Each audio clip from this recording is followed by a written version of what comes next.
Welcome, folks. We're going to get started here in a couple minutes, but I just started it early so you could get settled in. And I have a couple of poll questions, or no, two questions. Anyway, I got some questions for you.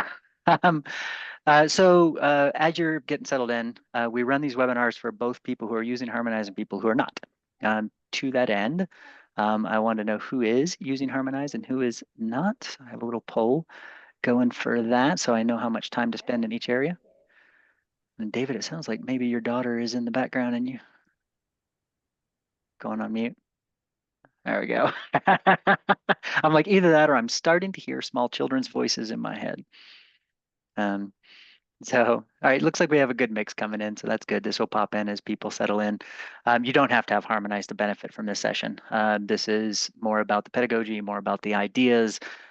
We will screen share some stuff from Harmonize for those that don't have access to it so that those that do can kind of get that extra little mental step of this is how I would do this in Harmonize, but by no means necessary for what you have. And it actually looks like some folks have it at their school and haven't started using it, so maybe this will be a reason to play with that. Um, so we're at straight up at the hour now, so I'll do some introductions because it's no big deal if people miss our introductions, and then we'll get rolling straight into content because we have a fair amount to cover.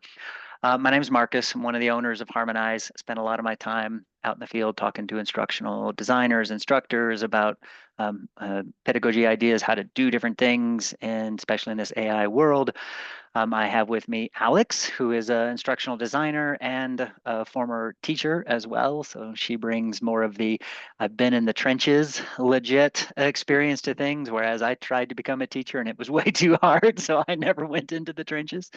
And then I have David with me, who runs a bunch of our webinars featuring subject-specific stuff where instructors are sharing ideas of ways they teach specific subjects. And so you'll see him running different webinars. He actually has a whole slew of them on the website that we may actually reference some things to because we are using some of his content that he produced with the instructors in today's webinar. We have run a similar webinar to this last spring. So if you did attend a similar webinar in late spring, the content will be not exactly the same, but we'll have a similar component to it. So if you're gung-ho about our webinars and love them and you came into this one, there will be some new content, but there will be some similar content from last time as well. But we get this one requested so much that we decided to run it again. So I guess one final thing, the chat is open. You're welcome to share who you are, what you do out in the chat. We highly encourage you to share ideas back and forth with each other in the chat because we are by no means the only voices needing to be in this room. So if you have something to add, throw it in the chat. If you have a question, throw it in the chat. David will be monitoring the chat. Alex and I'll try to keep an eye on it. Whether we succeed is a whole other show, but David will take those questions and pull them in, and sometimes he'll just answer them in the chat because it's a simple thing. Other times he will interrupt and prompt as we go through it all. So feel free to interact with each other there. Any logistics, Alex, David, any logistics stuff I missed? I guess we are recording this one. Yeah, so we'll get the recording up on the website as well, so you don't have to take copious notes for it as you're running through. All right, let me get my screen share rolling and we will dive into content. And let me second what David said in the chat. They're asking lots of questions is great. We prefer the questions because we'd rather address specific concerns you all have versus things that we have heard from other folks that we want to cover. So instead of doing a PowerPoint deck, we actually have collected a lot of this information in a blog article that I will use to drive the agenda of what we're covering. And I will share this blog article with you both here at the start and out in the chat at the end. It has sort of outlines of what we cover and links to things and some more specific harmonized content that we won't necessarily cover in this because we're targeting more of the pedagogy side. So this blog article is how we're going to drive some of the content. We're going to go into specific examples. Alex and I will sort of ping pong back and forth between them to give each other breathing room on talking the whole time. But I'm going to frame what we're covering here, which is this idea that like you can't AI proof anything. It's impossible. AI will play a role in what a lot of your students do. How do you either let them play a specific role with AI and try to control the role they use, or how do you build things that are frankly either more motivating or more interesting or more difficult to do with AI so that you can steer students away from just having AI answer things. I'm not sure how much people pay attention to the latest and greatest from AI, but the latest sort of, I will call it educational freakout, is that Google Chrome just added a plugin that they call Homework Helper that plugs right into Chrome and quote unquote helps with homework. They can answer multiple choice quizzes, it can write essays, all the things that AI can do is now directly inside of Chrome. If the students choose to install it, which many probably will. So what we're here to do today is to talk about things that are good learning science that have benefit in and of themselves that make tools like that a little more difficult to use and can help build just a more interesting classroom as well. I will say there's some research that shows, and this is my favorite thing, is the more motivated your students feel you are, the more enthusiastic they feel you are, the less likely they are to cheat. And so if you can set the cup of coffee aside and get all excited and hop on a video and give them some really enthusiastic feedback, that is actually the number one way to stop students from phoning it in when they go through things. And so the second sort of soft skill that we're going to cover a lot of today as well is peer pressure, peer connectivity, the activities that we give where there's a sort of shared contract or responsibility between students are going to help those students feel less like they can phone it in with AI and more like they are part of a group or part of a cohort as well. So we'll cover some strategies that that help with that as we go into it. So, right, stop sharing that poll. Okay, so diving in, what we're going to start with first, I'm going to hand this one over to Alex because she was an English professor.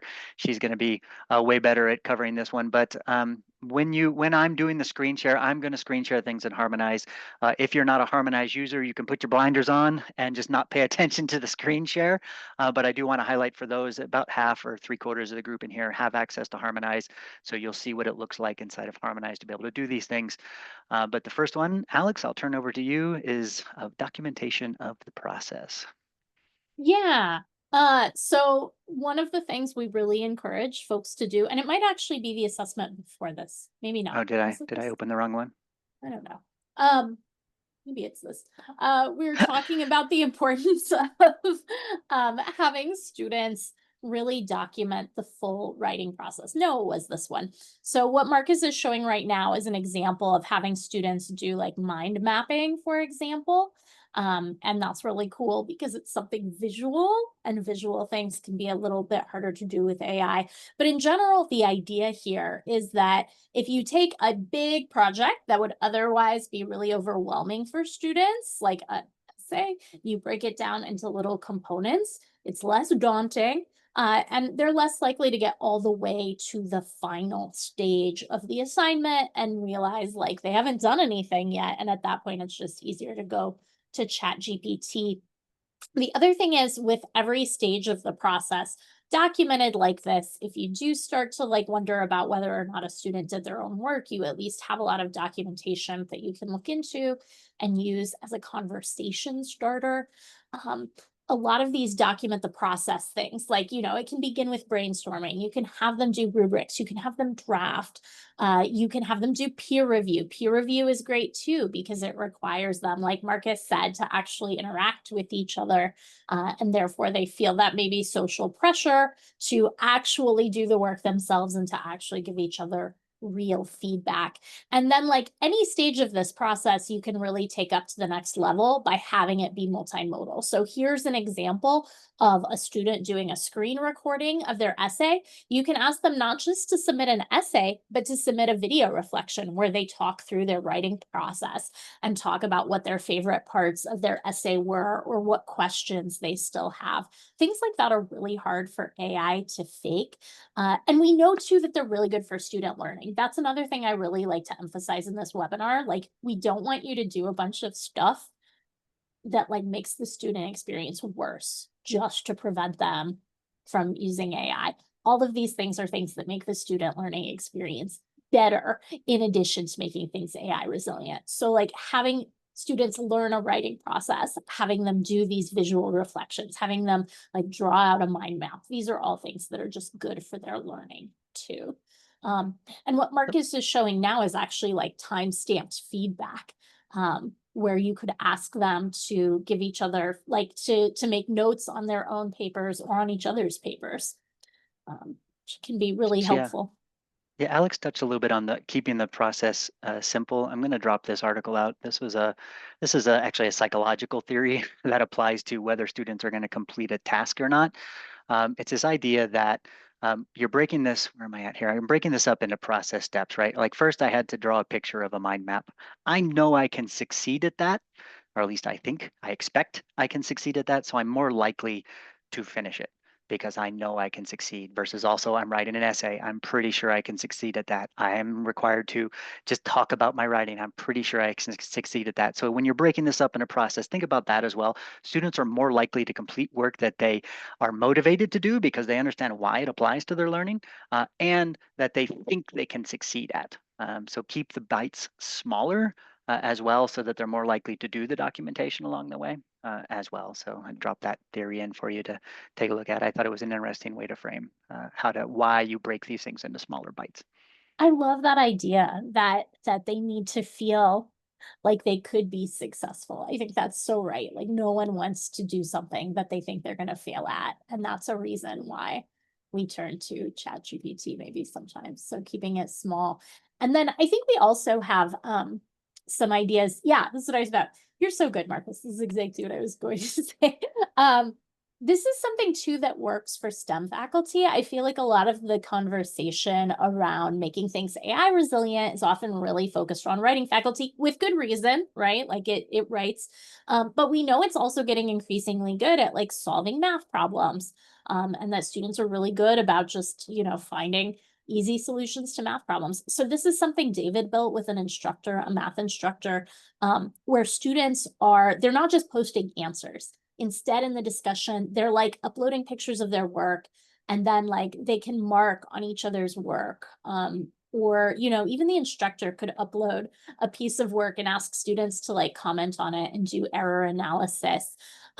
I think there are also pieces in here in this particular discussion where there's like a video one. You can ask students not just to post an answer, but to record a video of them or some audio of them talking through their process, or do a screen recording talking through like what their thought process was, what parts of the problem were difficult.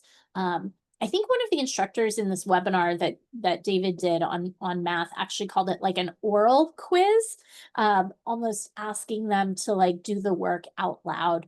And again, this isn't just some gimmicky like way to evade the AI. It is good for their learning to talk about their thought process and to have to talk through how they got where they got. Like we know that math is better if you're not just spitting out answers, but like thinking about the process itself. So I like to include this little bit so that we can include the math and STEM instructors who might be struggling with some of the AI stuff as well. Hey, David, I should have grabbed a link to that webinar you did with the math instructor and with GMU. If you want to go grab that and drop it in the chat, I think that would be helpful for folks if there are math instructors in the room, because it was pretty well received and lots of good content in there.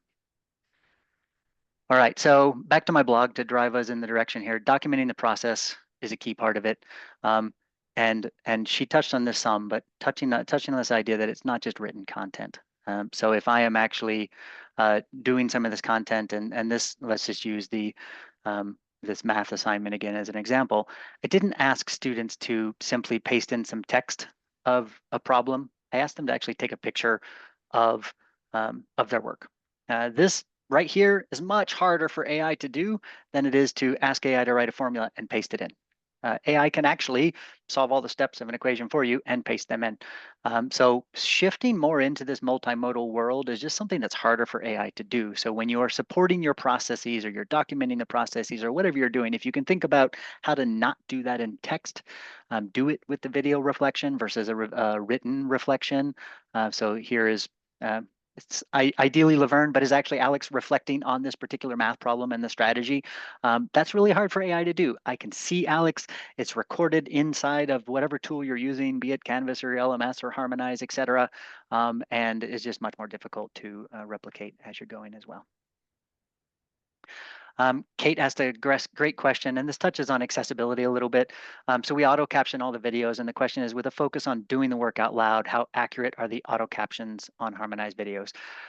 In Harmonized, they're about 94% accurate, unless you get deep into medical terminology and different things, and also a little bit dependent on the accent as well. So you do have to be careful with accessibility when you're pushing people in this direction. We are actually introducing, like, let's say we asked our students to do a screen PowerPoint presentation, and we do this in Harmonize of like share your screen, walk through some PowerPoint slides, go through it all. We're actually adding AI-driven audio descriptions. I don't know if people are familiar with audio descriptions, but a blind person can't see what is on the slides. And if the presenter is not good enough to speak them, something needs to speak them. So we're going to be using AI to do this in the spring. So keep in mind as well, like, where is your class at? Do you have anyone who's visually impaired, and do you need to be extra careful in that regard, and or leverage tools that can help handle some of that stuff for you as well? And the audio descriptions aren't just like what words are on slides. Like it's incredible how good the audio descriptions can be. We're we're working on it. They seem incredible. We're still working on it. but yeah, audio descriptions mean like you can't tell if you're blind, you can't tell I'm waving my right hand. But an audio description would be dude in an orange shirt is waving his right hand or left hand or whatever type of thing. So keep accessibility in mind.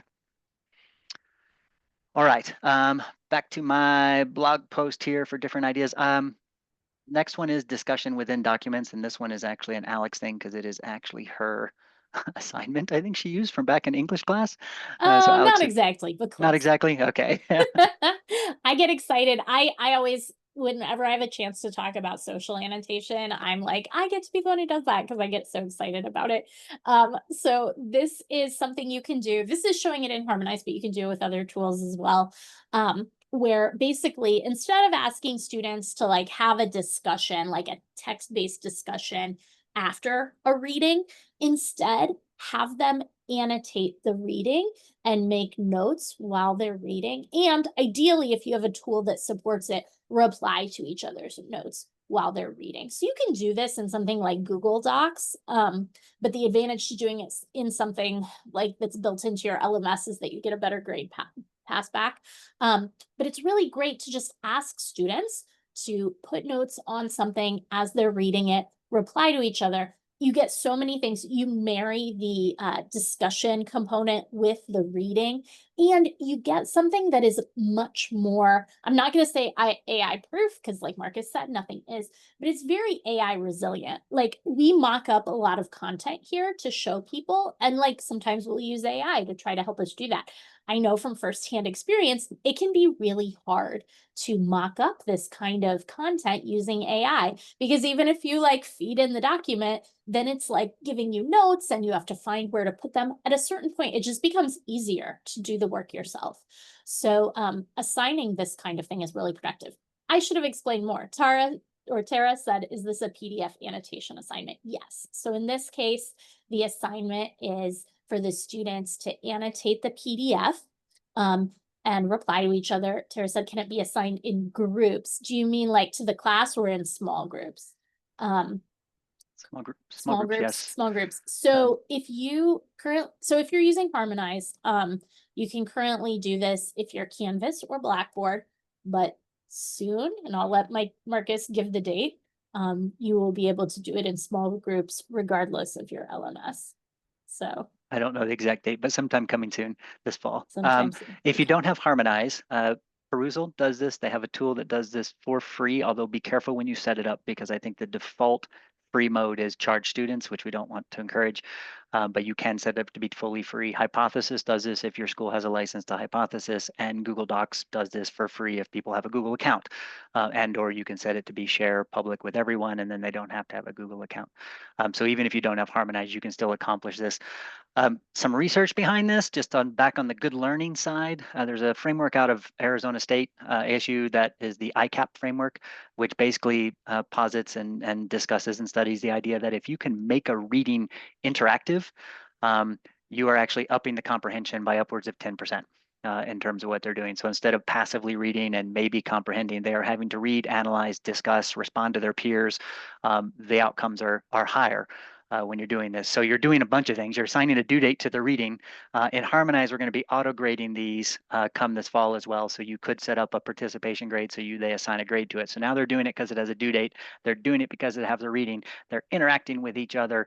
It's hard for AI to do. Outcomes are better. It's like a win-win-win-win-win-win situation. So we are big fans of document annotation, whatever tool you need to do to be able to do it, take those readings and make those readings interactive. Anything else, Alex, on document annotation?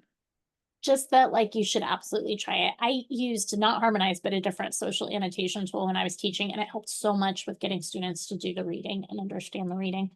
Um, Chad asked, in this tool, can students see the annotations made by other students before they create their own annotations? um, Yeah. Do you want to? yes, but There you is can a set it but. up in multiple modes. You can set it up to be private and have them do it, but then you as the instructor have to go in and be like, and now we're entering the phase where you're going to respond to each other.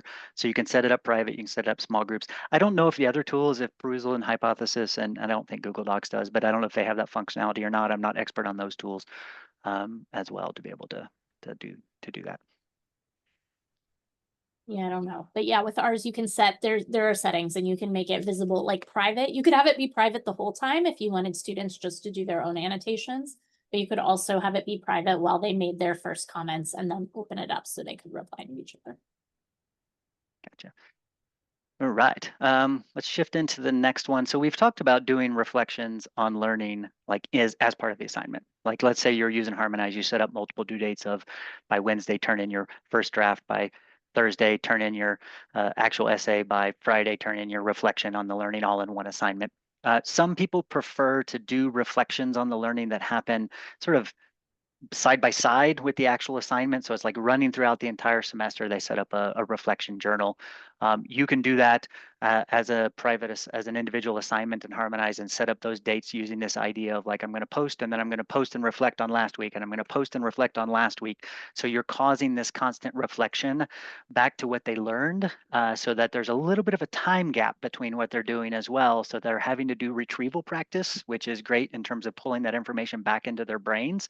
And they're having to do that on a cycle where they are posting and then they're posting and then reflecting on last week's post as well. So it's a multi-point reflection journal. It's like I'm reflecting on this week. Next week, I am reflecting on this week and reflecting on my reflection from last week. Move ahead next week doing the same thing. So you don't have to necessarily make these part of the assignment. You can make this more of a reflection of what's happening in the class in its whole. So keep that in mind. That's something you can drive with Harmonize. I know some LMSs, I think D2L has a private journaling functionality. Otherwise, you can use, just have them do a Google Doc and append to it in terms of continuing a running blog entry sort of style of what they're doing. Making these things not be written, once again, helps with that. So if their actual entries in this journal are video-based reflections, then it's harder for AI to do that, also supporting all those other practices as well. You can do audio as well, like if they don't want to be on camera. I keep saying video, but it doesn't have to be on camera if they're nervous about being on camera. You What's can up also next? reply to their reflections with video. You can. And I think that like that's the thing students like, and that I think like Marcus was suggesting earlier is motivating. Like if they know that their stuff, part of the reason I think sometimes students turn to AI is because they think their stuff is going nowhere and they don't see the point of it. But if like they're recording these videos and then you're recording a video back to them, that becomes more like a personal learning experience. And I of course, you don't can't. have time to do that for like every student, but maybe you try to hit a few students each week, Yeah, something I like can't that. stress this one enough. Like the we hear about instructors are like my course end of course surveys went off the charts when I started doing simple 20-second video recordings back to my students because they're like, oh my gosh, I can see my instructor. They care. There they are. They're a human. Students love that. And this gets back to the motivation factor. Like if the students feel like you're vested in their work, invested in your work, they're going to be more invested in their work as well. They're less likely to cheat. Obviously not an entire deterrent, but can help. True story. The first class I ever taught online pre-pandemic, I like to say I taught in Zoom before it was cool. My students in their end of semester evals said it was more personal than a regular class. And I think it was because of all the video feedback I recorded for them. So, Thanks. which brings us to, speaking of video feedback, what Peer review. about what about peer review, especially multimodal peer review? So You're so excited by this one. You spent so much time building out this particular peer review content as well. I think that's where the part of the excitement comes from. I did spend a lot of time building this one out. So we highly recommend peer review. This circles back to a lot of things we've discussed already, like having students interact with each other so that they feel some accountability to like be real humans, but also that documenting the process, like actually drafting and getting feedback before you get to that final, breaking things into manageable chunks. But you can also do a lot of these visual tools. And this adds in a new one. So David mentioned in the chat that we also have other ways you can annotate documents. We showed you before just like the standalone document annotations, the social annotations, but you can also have students like do line comments on each other's essays. And this is showing an example of that. And you can do this in other tools as well. So don't just ask students to like read someone's essay and then write a comment in response to it, because that's really easy to do with ChatGPT. But if you're asking them to put their comments on the document itself, that again becomes something that's just like easier for them to do than to like try to get the AI to do it and then transfer the comments over. And it's also really good for the student because they can actually look at their document and figure out like where they need to maybe make changes. It encourages them to have feedback that's much more specific to the text when it's done this way, instead of as just some big text comment as the end in the end. Another cool thing you can do with peer review is have students screen record the other student's essay and talk through it. Because and just like personal experience recording comments on students' essays, sometimes you want to say more than you can fit in a little written comment. And it's actually much easier to explain to someone, and to make sure that they're not going to get offended. Like sometimes we can get offended by each other's tone in writing. And so like encouraging them to record videos for each other, if they feel comfortable, can be really cool as well. And I think the other thing we were going to mention here is that this is kind of peer review adjacent, is also like the group project, where you can have students work together to produce some of these things. And students who are working together are a little less likely to lean on AI, again, because they're accountable to each other. They may actually be getting together on Zoom and working together. And having those good learning experiences. We know group projects, while painful, are often very good learning experiences for students. Peer review, kind of the same way, can be painful, but also a good learning experience. Like group projects are what they are going to be doing for the rest of their adult life. Most of them, like when you get into the workforce, you got to do the group Is that what we do, projects. Alex? You and I do group projects? This is a group project right now, Marcus. We're doing a group project right now. And so those group project skills are good to build. So once again, this is just good for student learning. But all of this stuff is a little more resilient to AI than just asking your students to submit a paper. Yeah, and so dwelling on peer review for a moment, we keep beating this drum a lot. So we just introduced peer review tools into Harmonize. If you're new to Harmonize, check them out. You can do this informally. We highly recommend peer review not just be something that happens in English classes. We often think of it as a writing process. I'm going to turn in my writing at first draft. I'm going to get revisions from my peers. I'm going to rework those. I'm going to turn it in as a final assignment. In this AI world, thinking about peer review just outside of English classes, let's say it's a speech and communications class, let's say it's a engineering class, having them turn in something that is multimodal or screen share or whatever, and having them watch that and respond to it and critique it, creates both a multimodal environment that's harder for AI to do, creates good peer connectivity, and frankly, we're talking about multimedia stuff quite a bit here. If you as the instructor shifted every assessment to multimedia and you had to actually review them all and grade them all, your head's going to explode from the amount of time that you're going to take to do it. And so how do you leverage your your classmates, your entire class of people to actually critique each other's work to give feedback, and then you sort of give nudges where necessary so that you're saving some time, but it's also good learning science. And once again, harder for AI to do. And yeah, I see, healthcare management, Eva saying she uses it in healthcare management. Think about how to get formal critique going. I mentioned engineering. It was like, oh, I drew a database diagram and I need it critiqued. I turn it over to a fellow student. They highlight some of the relational models and they critique them. Doesn't have to be just a English class ding anymore. And English instructors can also break out of writing essays. We can do multimodal composition. The students can do visual essays. You can open it up. You can be like, you can submit an essay, but you also have the option to record a podcast on your, so I think it's cool for everyone to explore these options. Um, David said he doesn't had an auto mechanic who was using it, which I love because it's like you take your phone out, you record whatever's going on inside the engine, and then you talk about it and diagnose it. Like, doesn't have to be that, just that.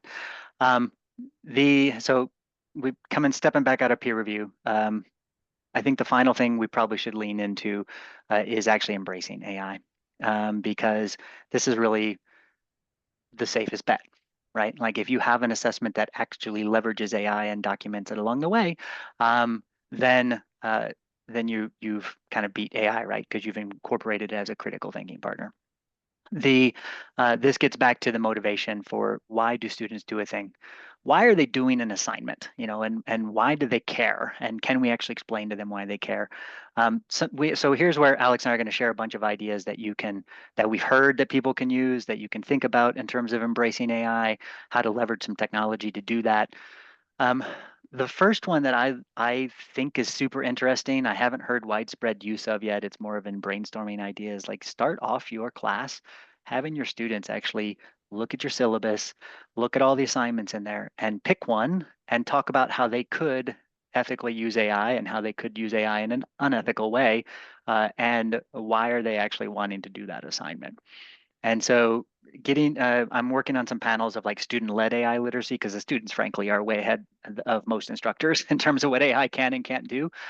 So putting it out there and being open about it and saying like, let's have a discussion, pick an assignment, talk about how you would use AI to still support this outcome that I care about. This is why I'm having you do the assignment. What type of AI use would just ruin that outcome and you're not learning versus what type of AI use would still support that learning? And let's talk about that upfront. So you'll be able to see students are going to bring in things. They'd be like, I'd use this tool. And you'd be like, I have never even heard of that tool. Wow, that's fascinating, type of thing. So um, being open about it from the start, super, super helpful, I think. Alex, I don't know what other ideas you have you want to toss into this Yeah, or? is that the AI use meter? I was going to say, if you start off your class with that discussion of like, how could you use AI ethically? Like, what ways could you use it for this assignment that would or wouldn't defeat the purpose?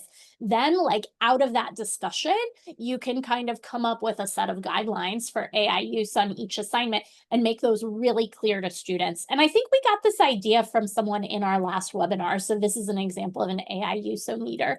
And you can just make really clear to students, and the fact that this will have come out of a discussion you had with them will make them feel so much more invested in actually following it. So I love that.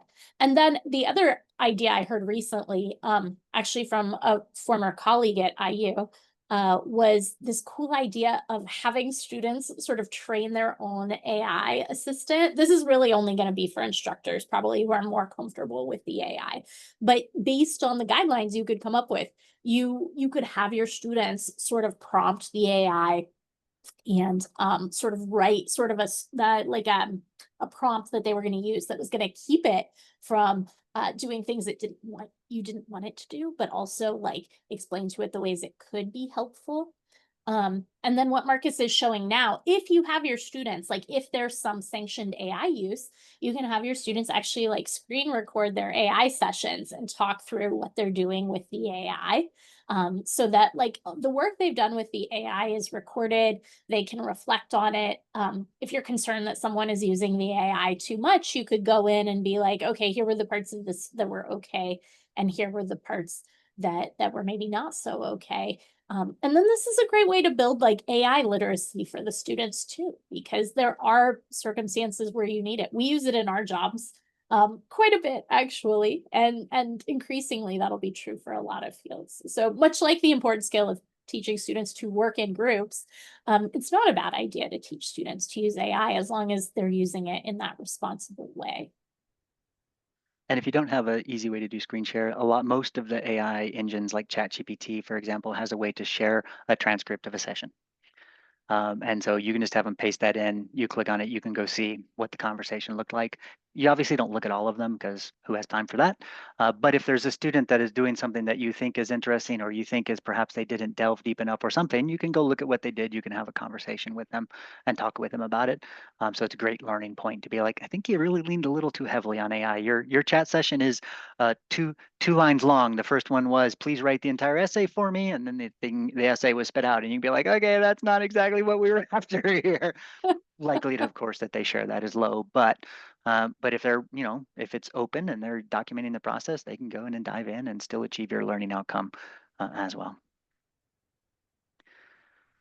Bunch of a random other ideas like a chat bot with a historical figure. I had an instructor doing that in a webinar with us where they were like actually having a debate with Lincoln in chat mode. Bunch of tools that can do this type of stuff for you.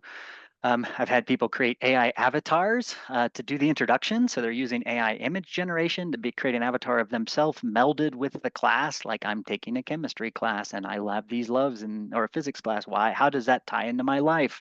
How can I create an image that represents me plus this content and then introduce myself to the class that way?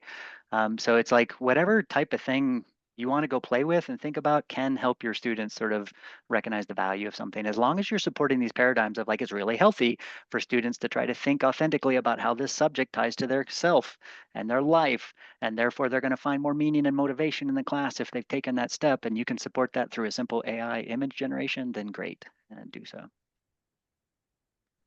I do want to demo. So happy to take questions. We've been going 90 miles an hour because there's so many things here. It's almost hard to remember them all. Uh, and so what I actually did is I turned this into an AI bot. So this link right here in this blog article that I put out at the start, and I will put out again now, is a link to an AI bot to help you do this type of brainstorming. So you can share this with your instructors or play with it. And what it does is pretty simple, is it has a button that says, ask me questions about my existing assessment. And then it'll put a bunch of questions out to you. So what are you teaching? What are you hoping to achieve? Those types of things. You can answer those questions. So I can be like, I'm teaching about the Civil War and its causes, and I'm worried about AI writing. And then it will go ahead and it will actually walk you through possibilities for you to be able to, how you could incorporate these strategies that we're talking about into the assignment you're looking at. So here it's like talking about emphasizing the writing process. How would I incorporate multimodal assignments? The things we just walked through, it helps you kind of get ideas of how would that actually tie to my specific subject area. This is free. You do have to have a ChatGPT account to use this, but you can use a free account to do so to sign up for it. But it would actually give you individual things that you can look at and play with, and then you can just continue that conversation. So it's a way to take this plethora of ideas, figure out which one's most interesting to you, dive a little deeper. We offer these types of tools inside of Harmonize. I didn't actually set up a demo for them, but for those instructors who haven't set up an assignment in a while in Harmonize, we will now walk you through some brainstorming with AI to be able to set up and build your rubric and stuff like that so that it's way more clear what it is that your students need to do and has some different multimodal aspects in it, et cetera. So that's built into the creation process for Harmonize now. The other thing I would say is that being super clear with your students about what you will and will accept, coming back to that AI scale, so important if you're going to actually lean into this AI world as well. Let me come back to this blog article. David or Alex, while we're waiting on, if there's any questions, we can come back and talk more about any of these particular items. I can talk more about Harmonize for those people that are Harmonize users. But do we have any specific questions about this? And then while we're waiting for questions to come into the chat, Alex and David, is there anything that we breezed by too quickly or any examples you wanted to provide from different webinars we've done or different instructors we've talked to that would apply to some of this? Put you on the spot. You didn't know I was going to ask that question, did you? Well, and my mind was going to, because you went here, it was going to as well, kind of the, before, I'm sure David has some ideas. This is not to answer your question, but there's a bullet point summary on here of like the kinds of things that the themes we noticed, and talking about stuff that can make your assessments more AI resilient, incorporating the non-text elements, having the students interact with each other, and documenting processes and providing reflections. Like, so much of what we talked about today can boil down to those three things. And then, like, what we were talking about were different specific instances of doing those things. But I think these are three really good guiding principles. And then I'll try to think on your actual question for a moment. Did you have anything, David? Well, I thought I would share something that just happened yesterday that I thought was really um, very poignant to this whole conversation. I want to read you a text that I got from my son, who's a 17-year-old at ECU yesterday. He said, "So, Dad, I'm working on my case brief for finance, and I want to ask ChatGPT to point out certain parts in the case for the textbook. If I were to do this and use those parts, that wouldn't be count as cheating, would it?" So this is like a real life student in a class, and he's working through this, and he's trying to figure out, and of course, asking me as his, because he knows I work in this field. Is that cheating, Dad? Would the instructors see that? So I didn't know if you guys had any thoughts about, you know, how the students are going to react to being asked to do things with AI, and how they're going to be looked at. Yeah, I'll provide an anecdote as well with a little bit of data behind it.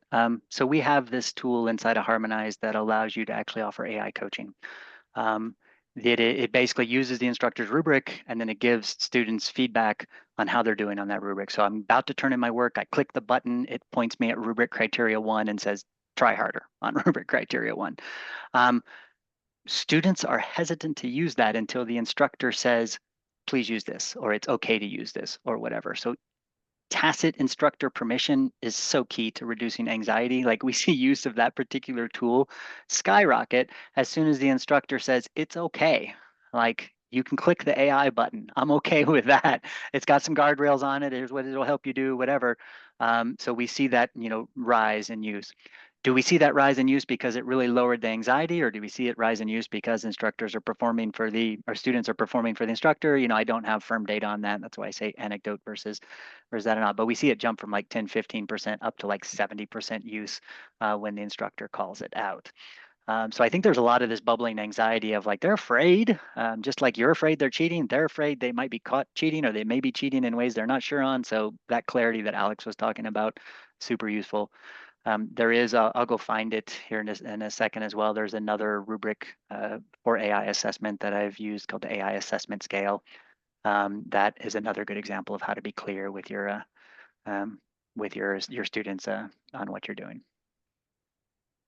Yeah, And this, David, I would tell him to just go talk to his teacher. But like, this speaks to what Marcus is saying though. Like, is he afraid to go talk to his teacher because he's afraid that if he asks this question, his teacher is then going to be like looking at him as that suspicious kid who wants to use AI on things, when really he's just trying to be responsible and think about like what ways are okay to use the AI. Oh, this is Yeah. cool. Uh, this is really neat. To answer your question, to get your freshman to go to office hours is like pulling teeth, but that's the whole other, conversation. But yeah, Oh, as someone who held office hours, I know. yeah, I mean, in particular, from an equity perspective, like, the people who need the help most are least likely to reach out and help. And that's why Um, it's good to be upfront about this. Like, instead of making them come ask you, yeah, like, yeah, put this on there. yeah. If you're using Harmonize, you can actually put a Q&A pod into your class so students can ask those questions.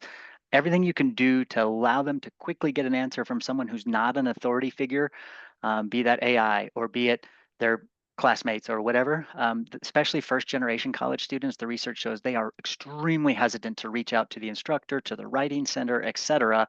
And then they get anxious, they start to fail, and then they fade away. So find those students, be proactive reaching out to them. Like, we will highlight those students inside of Harmonize for you to say like, hey, here's the people that are at risk. Whatever mechanism you need to do, encourage that and be very clear on what you're okay with, and be very clear that you're open to questions on it. Put this out there and be like, and if you don't understand, ask. I promise not to be angry with you. Well. I don't know if you promised that or not, but but you can try not to be angry with them as well.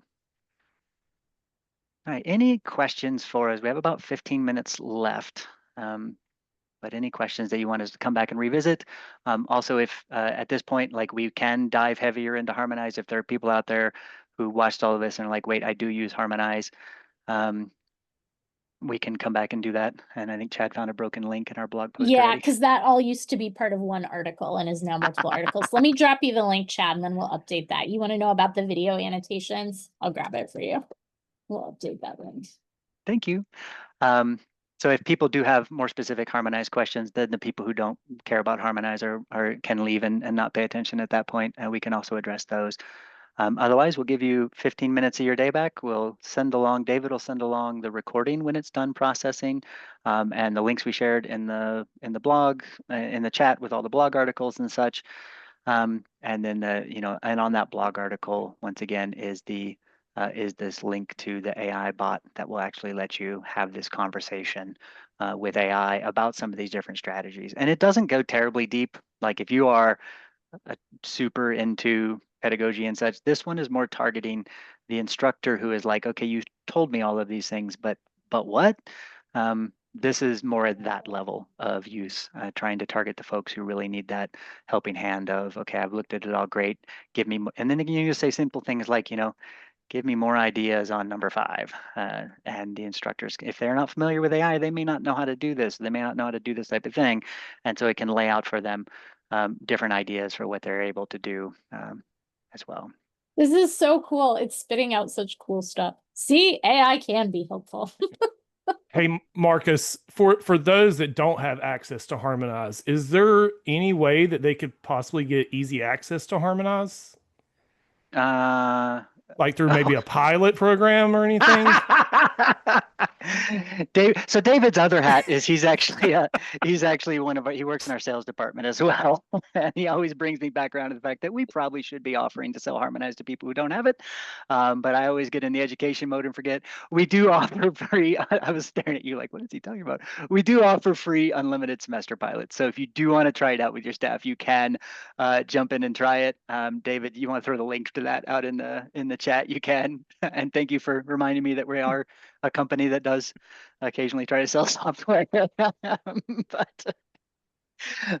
yeah, so you can try it out with your faculty for a semester and play and see. So you're welcome to do so. It's funny how dense I am sometimes, David. I'm like, what is he talking about? I'm like, no, you can't. You have to have it in your school to use it. All right. I don't see any other questions coming in, so I think we'll wrap up at this point. We do have other webinars coming up. For those that saw this in email, there's another email coming out Thursday because we added several more. There's a couple partnered with UPSIA that are coming out talking about more AI assessment and motivation and peer review as tools to combat AI. So we're trying to offer all of these sort of thought pieces, help raise awareness to some of these things that people are struggling with. We will have a series of webinars talking about the new Title II things coming down the line where you have to have audio descriptions for your videos. If you don't know what that means, we talked about it earlier where it's like describing what's happening. We are, for those that are Harmonized in the room, we are going to be offering that for your schools to try with AI. But you do need to find something by April that's going to help you out with this. There are a bunch of tools that help provide this type of thing. I'm going to be offering sessions on that as well. So yes, thanks everybody for coming. I hope you enjoyed this. Let us know if there's any topics you'd like us to delve into, because Alex and I are always happy to dig and go research some things and present on them. It's like the more fun part of our jobs. And if you are an instructor who's using Harmonize and you did do something cool with it, let us know. David does presentations to share what you're doing out with other instructors, and then we can put those things out into the world, because everybody's always asking like, okay, here's all these cool tools. How do I teach with them? And we don't mandate how you teach. We just give you the tools to accomplish it. So David then gets with instructors and presents how people are using it to help brainstorm those ideas as well. All right. Thanks, everybody. Good luck. I know it's a tough time to be a teacher in the trenches when AI can crush all of the assessments that we've been using for years. So thank you for having the patience to sit through a webinar trying to think about things and trying to make it better. Cheers.